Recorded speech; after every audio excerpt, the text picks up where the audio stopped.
This is Barry Zalma speaking for Claim School Incorporated's newsletter, Zalma's Insurance Fraud Letter for January 15, 2025, this being Volume 29, Issue Number 2.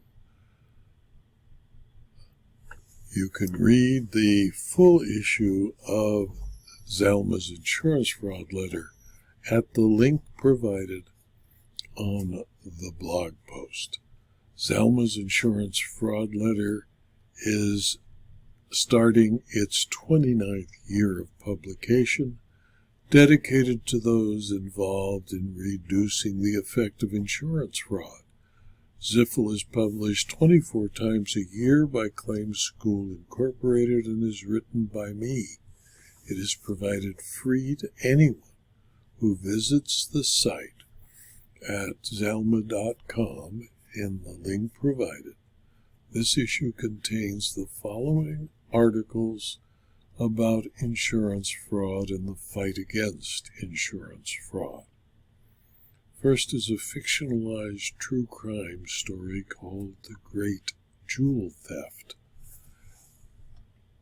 that was adapted from a real case where the insured purchased for the first time in his life a policy of personal article floater insurance, a PAF, scheduling $125,000 worth of ladies' jewelry. When he first acquired the insurance, he advised the insurer that the jewelry was always kept in a Class E safe, one that requires at least 30 minutes to drill out the lock.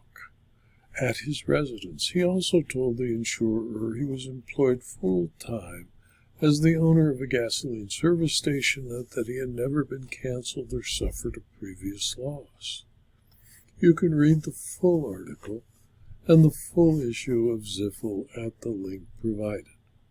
Then there's an article about a case where a receiver was properly appointed to provide restitution to the victim of a fraud because keeping the proceeds of the fraud was refused by the 10th Circuit Court of Appeal, and Daniel Carpenter, who was guilty of a $30 million fraud and fought collection on the judgment against him in a case called where Universitas Education, LLC, sued to recover funds it lost in an elaborate insurance fraud scheme perpetrated by the convicted felon Daniel Carpenter. The underlying litigation occurred in the Southern District of New York, leading to a civil judgment against multiple defendants. Among the corporate entities allegedly used to perpetrate the fraud was Avon Capital LLC and several of its affiliates located in Oklahoma, Nevada, and Wyoming. Universitas sought to garnish $6.7 million insurance portfolio held by SDM Holdings, which Avon owned, located in Oklahoma. The court resolved the issue, and you can read the full article and the full issue of ZIFL at the link provided.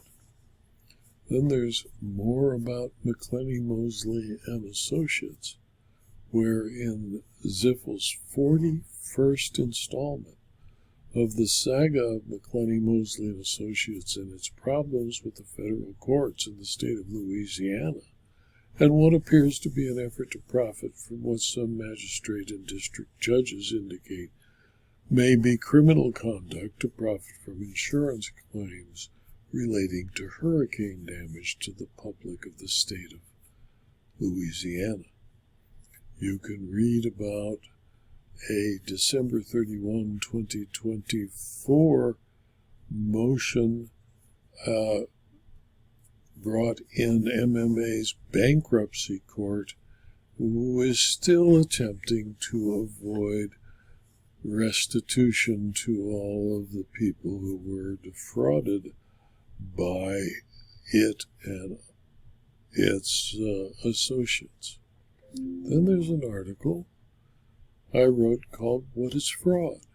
It is a primer for insurance fraud professionals to avoid simple errors and help those who are not professionals understand the tort or crime of insurance fraud, which has existed since man first came down from the trees and started walking upright. It became a serious problem when men and women started living in communities and cities. You can read the full article and the full issue of ZIFL at the link provided. Then there are health insurance fraud convictions, starting with a former senior partner at McKinsey & Company pleading guilty because he obstructed justice related to his work with Purdue Pharma, the distributor of OxyContin.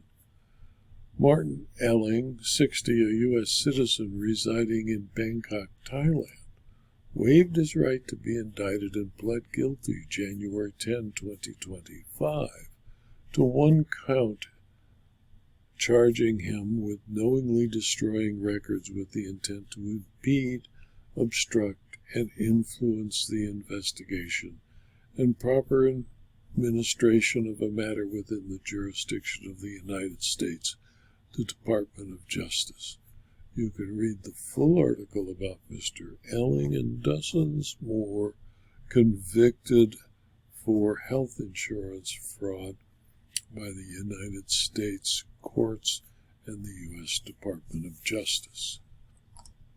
The link provides you with a link to the full case and all dozens of other convictions. Then there's an article about convictions of other than health insurance fraud, where a judge triples the jury award in a case called Nautilus Insurance against a Murdaugh Accomplished. A federal judge last week tripled the damages that Alex Murdaugh's co-conspirators must pay to Nautilus Insurance Company, bringing the total to $3.75 million, plus significant attorney's fees incurred by the insurer. A jury found that Corey Fleming, a longtime friend and associate of prominent South Carolina attorney and convicted murderer Murdaugh, of helping Murdaugh steal millions of insurance settlement funds.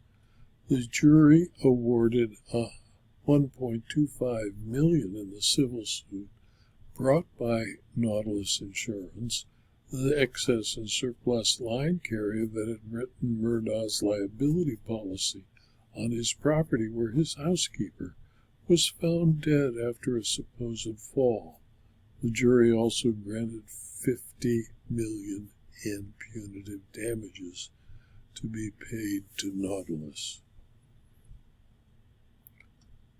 Then there's an article about Attorney General Mays, who announced sentencing in an SBA fraud case where Bridget C. O'Brien was sentenced on January 7, 2025 in Maricopa County Superior Court to 2 years in prison, to be followed by 3 years of probation for her role in a multi-million-dollar fraud against the federal government's Small Business Administration.